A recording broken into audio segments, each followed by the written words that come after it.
여러분 안녕하십니까? 뉴스투데이 강원입니다. 대통령 선거까지 앞으로 41일 남았습니다. 각 정당에서는 예비 후보들의 경선이 한창 진행 중인데요. 강원 정치권도 승리 전략을 짜며 분주한 모습이지만 정작 강원도를 향한 후보들의 관심은 저조한 상황입니다. 김세정 기자가 취재했습니다. 40여일 남은 조기 대선. 본격적인 선거운동은 다음 달 12일부터 시작됩니다.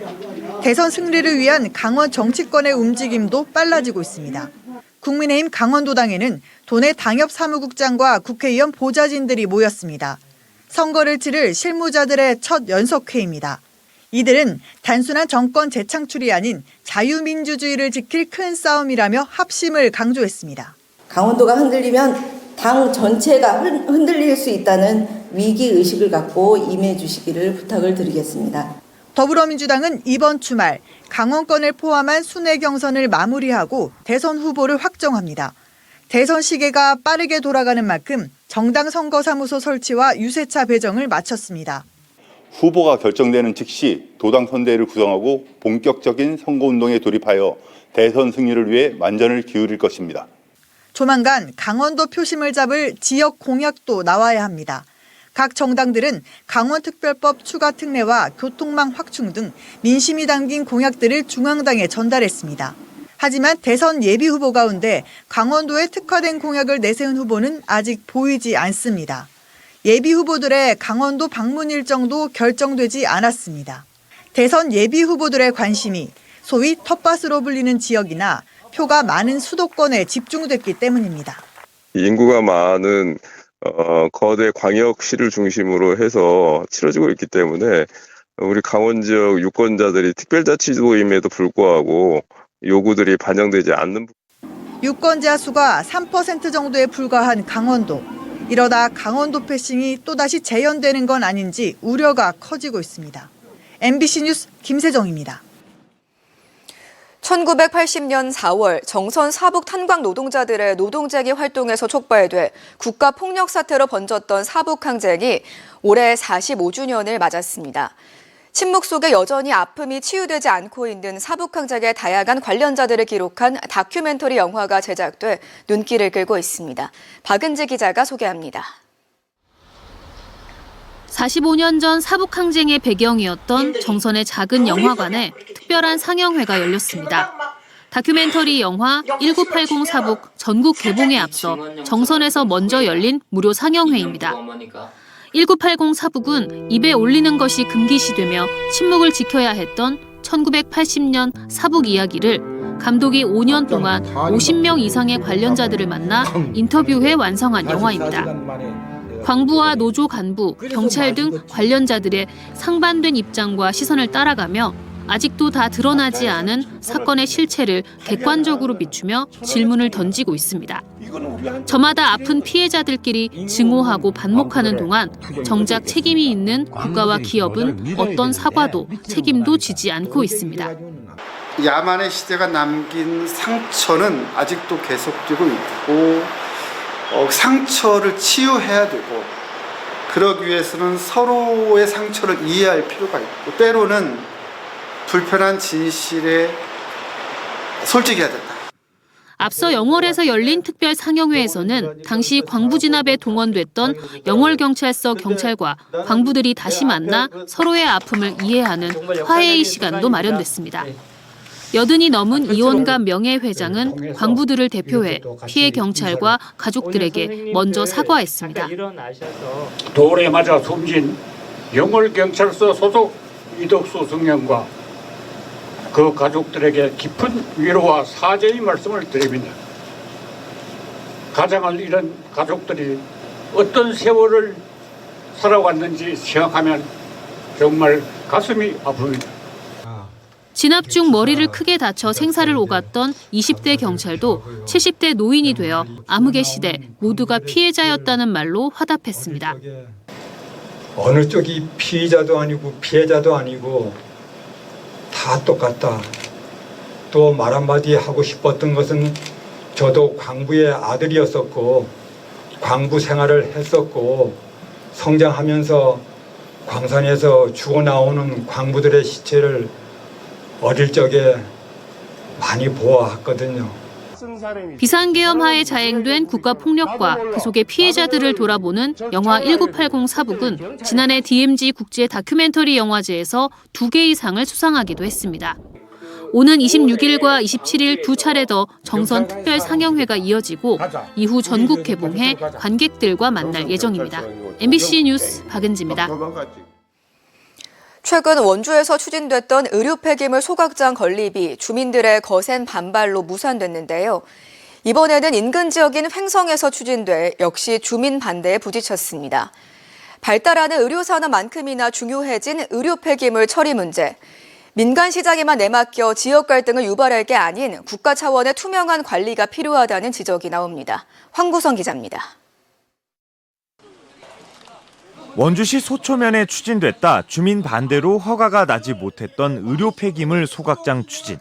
이번엔 바로 옆마을 횡성군 우천면에 추진되면서 또 다른 분쟁이 시작됐습니다.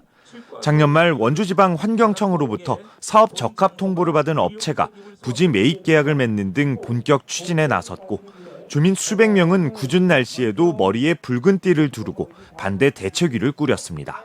의료 폐기물 소각장 물러나라! 업체가 횡성에 소각장을 추진한 건 작년 3월. 원주환경청이 횡성군에 주민 의견 수렴 요청을 했지만 별 반응이 없자 환경청이 적합 처리를 하면서 올해 초 주민들이 알게 됐습니다. 지역 주민들이 이것을 갖고 반대하는 것이 불보듯이 뻔한 사항인데 이것을 갖고 법적으로 문제가 안 되면 허가해 주겠다? 아니에요. 이것은 정부 자체에서 막아줘야죠. 해당 소각장 부지는 영동고속도로 새말 IC와 루지 체험장 등 지역 관광지와도 인접해 있습니다. 이곳 주변 8,300제곱미터 부지에 의료 폐기물 소각시설 건립이 추진되면서 뒤늦게 알게 된 주민들이 결코 받아들일 수 없다며 강하게 반발하고 있습니다. 횡성군은 인허가에 있어 주민 우려를 최대한 반영하겠다는 입장입니다. 저희가 인가권을 갖고 있기 때문에 그 시설 계획 기준에 맞지 않아요. 그래서 그 부분을 가지고 저희가 적극적으로 대처하겠다는 말씀을 드립니다. 폐기물이 발생하는 곳에서 폐기물을 처리해야 한다는 거예요.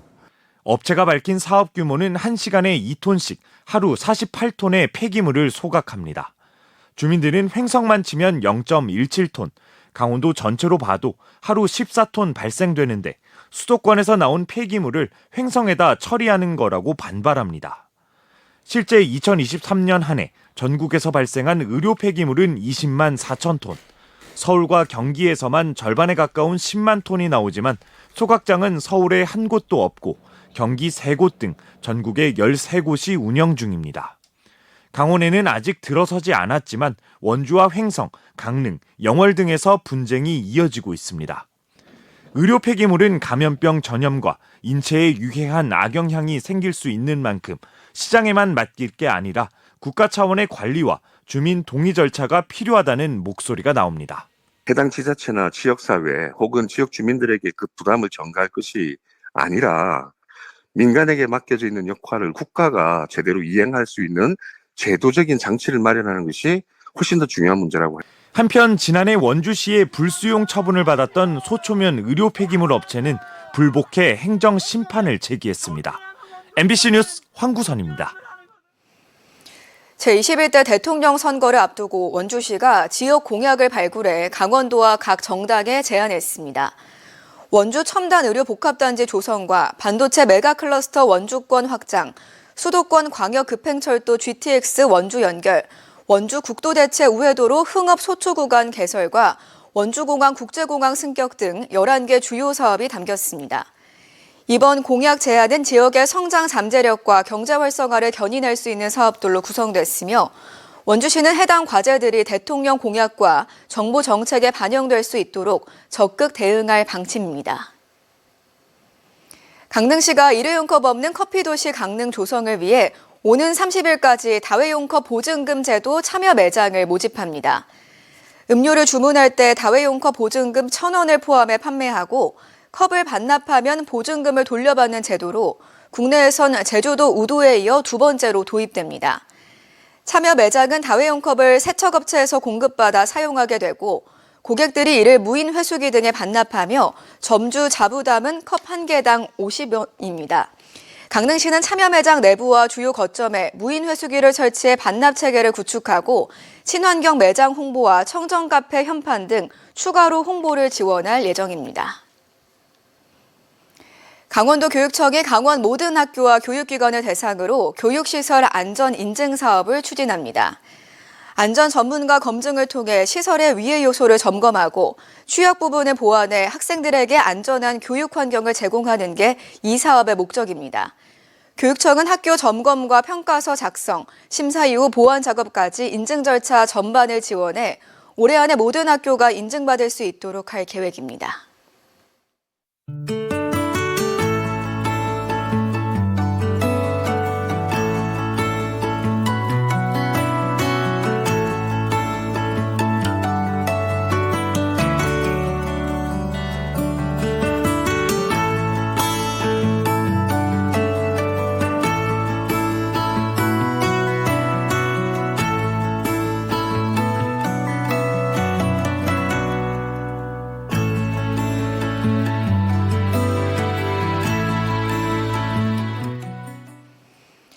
지난해 자율형 공립고로 선정된 원주고등학교의 내실이고 특색 있는 학사 운영을 위해 지역사회가 힘을 모으기로 했습니다. 원주시와 경동대, 상지대, 연세대 미래캠퍼스, 한라대 등은 어제 원주고등학교와 업무협약을 맺고 자율형 공립고 교육과정과 지도자료 공동개발, 학생 맞춤형 진로체험 프로그램, 강사와 대학 기자재 활용 지원 등을 약속했습니다. 원주고등학교는 지역대학의 우수한 기술과 환경을 누리며 AI와 의학 등 특성화된 교육과정을 운영할 계획이며 지역에 키운 인재가 지역에 머물며 지역을 살리도록 적극 지원할 계획이라고 밝혔습니다. 이계청 감독이 이끄는 삼척시청 핸드볼팀이 H리그 챔피언 결정전에 5년 연속 진출했습니다. 삼척시청은 지난 21일 H리그 여자부 플레이오프에서 부산시설공단을 35대 30으로 여유 있게 제치고 5년 연속 챔피언 결정전에 올랐습니다.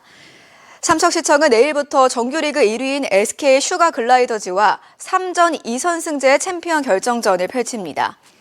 5년 연속 챔피언 결정전에 오른 삼척시청은 지난 2021-2022 시즌과 2022-2023 시즌의 우승을 차지했고 2020-2021 시즌과 2023-2024 시즌에서는 준우승했습니다. 춘천시가 농촌진흥청과 교육부, 교육청과 함께 늘봄학교 맞춤형 농촌체험 프로그램을 본격 추진합니다. 올해는 사업비 1억 1천만 원을 들여 근화동 근화초등학교와 신부급 오동초등학교, 현전초등학교 등 지역의 11개 학교에서 해당 수업을 진행합니다. 농촌진흥청과 농장 5곳이 초등학교 교과 과목으로 진행할 수 있는 프로그램을 개발하고 8월부터 텃밭 정원 가꾸기 수업과 창의 체험 활동 등 농촌 체험 수업을 본격적으로 시작할 예정입니다. 태백 천상의 산나물 축제가 다음 달 2일부터 4일까지 열립니다. 이번 산나물 축제에선 태백 지역의 산나물과 한우를 저렴한 가격으로 판매하며 산나물을 활용한 향토 음식과 농특산물, 가공품 등을 구입할 수 있습니다. 축제 기간 산나물 판매 상자에 지역 상품권을 넣어주는 이벤트와 공연, 체험 프로그램이 다채롭게 마련됩니다. 강원 뉴스 마칩니다. 고맙습니다.